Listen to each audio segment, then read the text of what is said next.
Well, hello. Let me ask you a question. Do you constantly feel unheard? Do you constantly feel exhausted or on edge in your marriage? Even when you're trying your best, um, you might be experiencing something called syndrome. Cassandra syndrome. And it's more common than you think in neurotypical wives who are married to high masking autistic husbands. So, in the next few minutes, I'm going to break down the emotional and physical symptoms so you can finally recognize what's happening and take back some control. Does that sound good? Well, I want to quickly introduce myself. My name is Olivia, and I've been married to my hubby for over 25 years, and he's a hubby that is on the autism spectrum. And my heart is to help you feel seen, my dear sister, my dear friend, to help you feel supported, understood, and validated on this neurodiverse marriage journey. Well, if you're ready, let's get into it.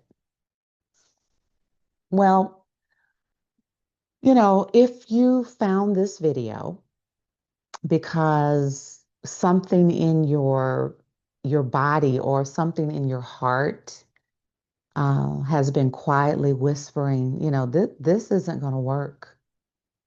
You know, this isn't sustainable. So if that's you, I want you to hear this right away. Nothing is wrong with you for feeling this way. There's nothing wrong with you for feeling this way, okay? And, most women in neurodiverse marriages, they don't get here. They don't arrive here because of, one dramatic event, one dramatic moment in their marriage, right? They get here, they arrive here because of accumulation. What I mean by that is years of trying to understand, um, years of emotional effort, years of second guessing yourself.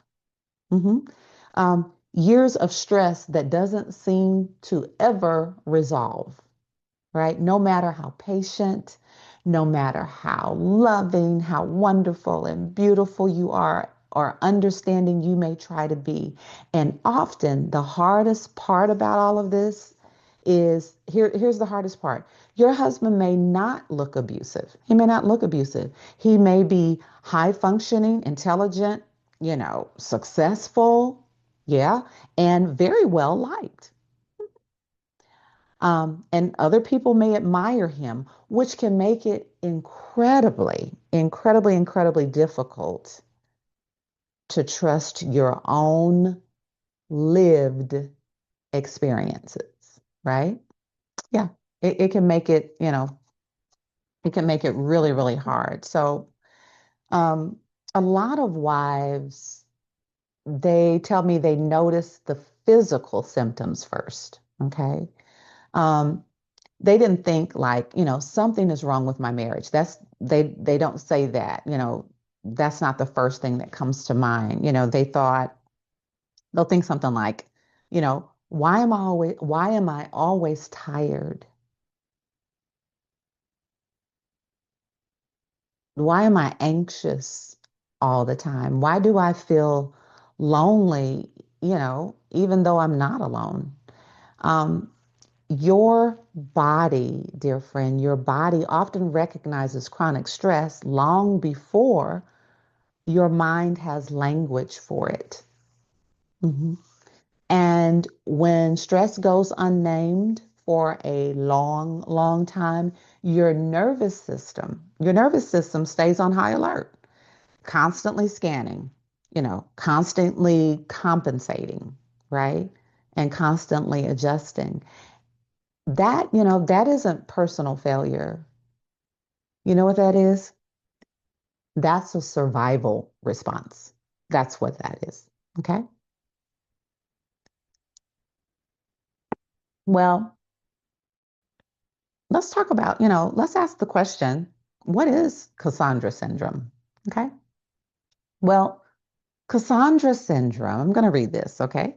So, Cassandra syndrome is a term used to describe the emotional and physical impact experienced by neurotypical partners, most often wives, but it can be husbands too, but most often wives, in relationships where their reality, their emotional needs, or perceptions are consistently misunderstood, consistently minimized, consistently, I'm going to say that word consistently, right? Or not emotionally met at all, okay? Their emotional needs are not even met, you know? Um, it's not a diagnosis, um, and it's not an accusation,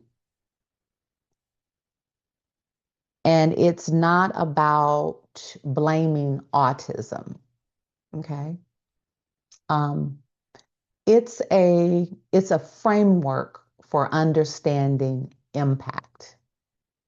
It's a framework for understanding the impact, the emotional and physical impact. Okay. Especially in marriages with high masking autistic men where, outward competence, how they show up in the world, it can hide a deep emotional disconnect behind closed doors. So what people see out in public and everywhere else, hey, it is not the same behind closed doors, right? Well, let's shift and let's talk a little bit about emotional symptoms, okay? That many neurotypical wives experience. So you may recognize several of these, okay? You may not recognize all of them, and that's okay. Um, so here's one. A persistent sense of emotional loneliness, even when your partner is physically present, even when he's right there sitting beside you in the room or in the car or wherever, a persistent sense of emotional loneliness. Okay, here's another one. Feeling unseen, feeling unheard, or emotionally invisible. That's a big one. Here's another emotional symptom: chronic self-doubt. Chronic self-doubt, questioning whether, you're too sensitive, or questioning whether you're too dramatic, you're too emotional, you're too this, you're too that, or even, you know, expecting too much. Am I asking too much from this marriage? Am I asking too much from him? Am I needing too much? Right? Yeah. And here's one. Wow. A quiet grief you can't quite explain.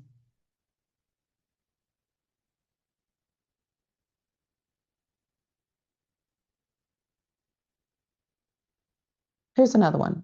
Emotional exhaustion from constantly adjusting how you speak, adjusting how you feel, and how you ask a question, right? hmm Here's another one.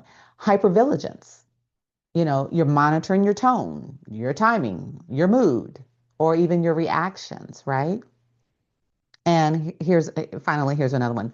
Losing confidence in your own perceptions. Losing confidence in your own perceptions. So many women describe it as slowly shrinking over time.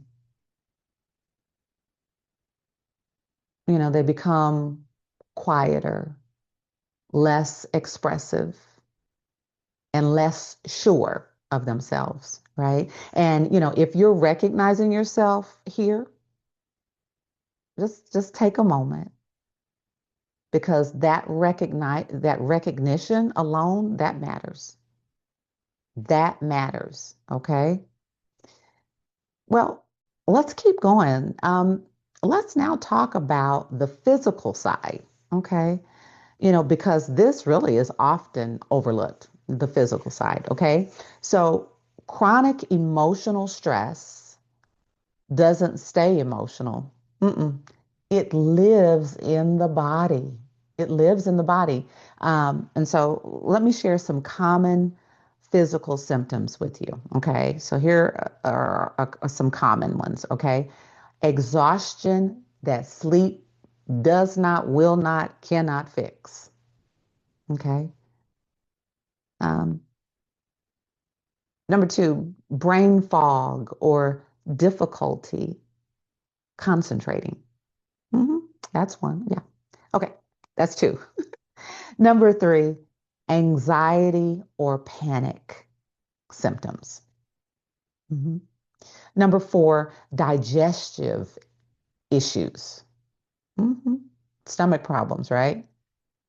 Number four, headaches or migraines. You get a lot of headaches and migraines. Number five, a weakened immune system. And then number six, chronic muscle tension or pain.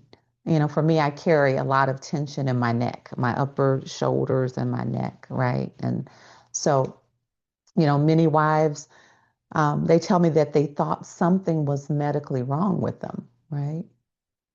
And, medical care is always important, but what often gets missed is this. This is what often gets missed. Your nervous system has been carrying unrelenting relational stress. I'm going to say it again. Your nervous system, dear friend, has been carrying unrelenting emotional stress for a long, long time. Dear friend, I want to pause here for just a moment because if this video is putting words to what you've been feeling for a long, long time, then you don't have to figure this out. You don't have to figure out the next steps on your own because I have created a free masterclass called the Clarity and Calm Method Masterclass. Why you're exhausted in your marriage and why patience is not fixing it. In the masterclass, I walk you through why exhaustion happens in marriages like yours and how to begin creating clarity and calm without forcing more conversation, without blaming yourself, and without trying to change him. If you're ready to understand what's really going on and what actually helps you, then you can find the link to the masterclass right below in the description, or you can scan the QR code on the screen. And if now isn't the right time, that's okay. Stay with me because what we're talking about next, it's still really important. Okay, let's talk about why high masking makes this even harder. Okay, so high masking adds a layer of complexity that many people outside the marriage they will never see it. Okay, they'll never see it, and your husband may appear emotionally capable at work. He may seem emotionally capable socially or in public, right? While that emotional give and take, okay, at home, it feels inconsistent, right? Hit or miss. Or there is no emotional reciprocity. It's completely absent, right? And so that mismatch alone can be incredibly disorienting, right? Keeps you off balance a bit. And you may find yourself thinking, dear friend, Now, if he can do it out there, right, at work or social events or in public, why not here? Why not at home? And sometimes, I mean, you get not only are you, it's upsetting, you get very angry about it because he shows up out there in public or on his job, but not at home, right? Um, and if he can do it out there, why not here? And your other question is, why does asking for connection, I just want to connect with you. Why does asking for connection feel like asking for too much? Have you felt that way? Have you found yourself thinking this? And that inconsistency, right? It doesn't mean you imagined the connection, and it doesn't mean you're wrong for needing it, right? So I want you to be clear about that. Well, it is important to say this clearly. Um, Not all neurodiverse marriages experience Cassandra syndrome or Cassandra syndrome. Not for sure the correct pronunciation, but anyway, um, not all marriages, neurodiverse marriages, experience Cassandra syndrome. And here's another thing: autism does not equal harm. So we're not going to throw autism under the bus, right? And intent and impact are not the same thing. I want you to hear this. Intent and impact are not the same thing. You can care deeply about your husband, your hubby, and at the same time, you can acknowledge that the marriage has taken a toll on you. Yes, you can. You can care deeply about him, and at the same time, boy, this marriage, it has worn me down. It has worn me out, right? Both can be true. And that's true. Both can be true, right? Well, before we end, I want to slow down for just a moment, dear friend, and I want to speak directly to the part of you that's been holding everything together for a very long time. Okay. And if you're exhausted, if you're confused, or quietly grieving the marriage you thought you'd have, that doesn't mean you're weak. Not at all, dear friend. It means you've been trying to survive. You've just been trying to survive without clarity, without being clear, getting clear. And, once clarity begins to form, once you get clear, you get a clear understanding, something really, really important, it happens. And it looks like this. You stop blaming yourself, dear friend. You stop blaming yourself for all the things that are going on in your marriage. Um, you're not too insensitive. I mean, let me say that again. You're not too sensitive. You're not too dramatic. You're not too emotional. You're not too extra or over the top.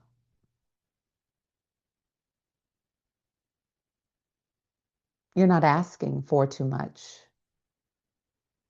And you're not failing because this feels hard. You're not failing. And by the way, it is hard. It is challenging. Let me acknowledge that, right?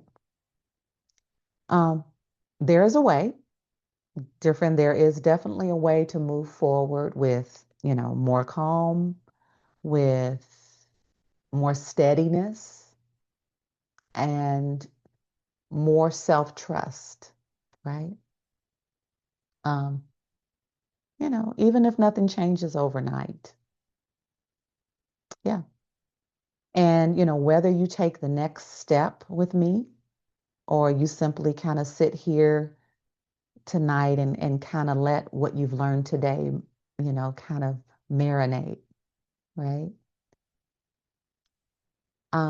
I hope you leave this video knowing this, dear friend, you are not alone anymore.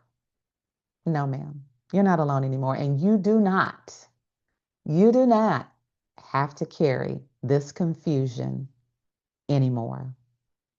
Well, before we go, if this video resonated with you, oh, please, please leave um, a like, share this video with a dear friend, and subscribe. If you haven't subscribed to the channel, please do that. And those of you who keep coming back and you've subscribed, thank you so much. Thank you so, so much for being loyal and being here. Well, um, that's it for today. And don't forget to watch the next video, or maybe it's over here. I never can remember. But dear friend, I will see you in the next video.